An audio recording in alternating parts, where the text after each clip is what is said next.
The Parables of the Lost People by Saldi Sharnock. The Parables of the Lost People is written in the book of Luke, chapter 15. The lost coin symbolizes the lost people inside the church. The lost sheep symbolizes the lost people outside the church. The lost son symbolizes those people who are lost and who were the one. The brain status of the lost coin is 0% because the lost coin don't know it was lost. Likewise, the people inside the church don't know they were lost. The brain status of the lost sheep is 50% because the lost sheep knows it was lost but didn't know the way back home. The brain status of the lost son is 100% because the lost son knows he was lost and he knows the way back home. Problem number 1. The lost coin don't know it was lost. It needs someone to find it. Either what woman having 10 pieces of silver, if she lost one piece, do not light a candle and sweep the house, and seek diligently till she find it. Solution number 1. Elohim is hiring volunteer sweepers. The task is to light your candle and sweep the dust. Problem number 2. The lost sheep don't know the way back home. What man of you having 100 sheep, if he lose one of them, does not leave the 99 in the wilderness and go after that which lost until he find it? Solution number 2. Elohim is hiring volunteer tour guides. The task is to lead the way back home. Problem number 3. The older brother didn't welcome back his younger brother. Solution number 3. Elohim is hiring volunteer ushers and usherettes to welcome back backsliders. The lost love. The older brother lost his love to his younger brother. Lesson number 1. We should not lose our love to backsliders, as the father didn't lose his love to the lost son. Lesson number 2. The joy of finding lost people. In Luke chapter 15, verse 10, we read, Likewise, I say unto you, there is joy in the presence of the angels of Elohim over one sinner that repenteth. In Luke chapter 15, verse 9, we read, When she had found it, she called her friends and her neighbors together, saying, Rejoice with me, for I have found the piece which I had lost. In Luke chapter 15, verse 32, we read, It was meet that we should make merry and be glad, for this thy brother was dead and is alive again, and was lost and is found. Lesson number 3. We can't enjoy the celebration of the joy of finding lost people if we don't volunteer as sweepers, ushers, usherettes, and tour guides of Elohim. Thanks for watching. Elohim bless you. Saldi Sharnock.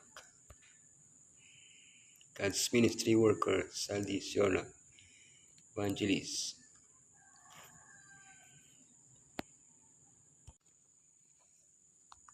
Evangelism by Saldi Sharnock. The need of evangelistic workers. The harvest is great. The solemn sacred message of warning must be proclaimed in the most difficult fields and in the most sinful cities, in every place where the light of the great threefold gospel message is not yet dawned. Everyone is to hear the last call to the marriage supper of the Lamb. Countries hitherto close to the gospel are opening their doors. They are pleading for the word of Elohim to be explained to them. Kings and princes are opening their long-closed gates, inviting the heralds of the cross to enter. The harvest truly is great. Eternity alone will reveal the results of well-directed efforts put forth now. Ambassadors for Messiah, ministers of Elohim, with hearts aglow with love for Messiah and your fellow men, seek to arouse those who are dead in trespasses and sins. Let your earnest entreaties and warning pierce their consciences. Let your fervent prayers melt their hearts and lead them in penitence to the Savior, your ambassadors for Messiah, to proclaim his message of salvation. 100 workers who are now is one. Time is short. Workers for Messiah are needed everywhere. There should be 100 earnest, faithful laborers in home and foreign mission fields, where now there is one. The highways and the byways are yet unworked. Urgent inducements should be held out to those who ought now to be engaged in missionary work for the Master. The present crisis, we should now feel the responsibility of laboring with intense earnestness to impart to others the truths that Elohim is given for this time. We cannot be too much in earnest. Now is the time for the last warning to be given. There is a special power in the presentation of the truth at the present time. But how long will it continue? Only a little while. There was ever a crisis, it is now. All are now deciding their eternal destiny, and need to be aroused to realize the solemnity of the time, the nearness of the day when human probation shall be ended. Decided efforts should be made to bring the message of this time prominently before the people. The third angel is to go forth with great power. The call for earnest work. If our ministers realize how soon the inhabitants of the world are to be arraigned before the judgment seat of Elohim to answer for the deeds done in the body, how earnestly they would work together with Elohim to present the truth, how earnestly they would strive to lead men to accept the truth, how untiringly they would labor to advance Elohim's cause in the world, proclaiming in word and deed, the end of all things is at hand. Amid confusion of last days, the words of Yeshua Messiah are spoken to us, living down here in the close of this earth's history. When these things begin to come to pass, then look up and lift up your heads, for your redemption draweth nigh. The nations are in unrest. Times of perplexity are upon us. The waves of the sea are roaring. Men's hearts are failing them for fear and for expectation of those things that are coming upon the earth. But those who believe on the Son of Elohim will hear his voice amid the storm, saying, It is I, be not afraid. We see the world lying in wickedness and apostasy. Rebellion to the commandments of Elohim seems almost universal. Amid the tumult of excitement with confusion in every place, there is a work to be done in the world. In the shadow of impending doom, millions in the cities must soon decide. The spiritual darkness that covers the whole earth today is intensified in the crowded centers of population. It is in the cities of the nations that the gospel worker finds the greatest impenitence and the greatest need.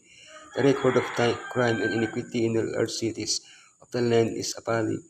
The wickedness of the wicked is almost beyond comprehension. Many cities are becoming a very Sodom in the sight of heaven. Increasing wickedness is such that multitudes are rapidly approaching a point in their personal experience beyond which it will be exceedingly difficult to reach them with a saving knowledge of the third angel's message. The enemy of souls is working in a masterful manner to gain full control of the human mind. And what Elohim's servants do to warn and prepare the men for the day of judgment must be done quickly. The conditions that face Christian workers in the great cities constitute a solemn appeal for untiring effort in behalf of the millions living within the shadow of impending doom. Men will soon be forced to great decisions. They must have opportunity to hear and to understand Bible truth in order that they may take their stand intelligently on the right side. Elohim is now calling upon his messengers in no uncertain terms to warn the cities while mercy still lingers, and while multitudes are yet so susceptible to the converting influence of Bible truth. No time to lose. We have no time to lose. The end is near. The passage from place to place to spread the truth will soon be heads with dangers on the right hand and on the left. Everything will be placed to obstruct the way of the Lord's messengers, so that they will not be able to do what that which is impossible for them to do now. We must look our work fairly in the face and advance as fast as possible in aggressive warfare. From the light given me of Elohim, I know that the powers of darkness are working with intense energy from beneath, and with stealthy tread, Satan is advancing to take those who are now asleep, as a wolf taking his prey. We have warnings now which we may give. a work now which we may do, but soon it will be more difficult than we can imagine. Elohim help us to keep in the channel of light, to work with our eyes fastened on Yeshua our leader, and patiently, perseveringly press on to gain the victory.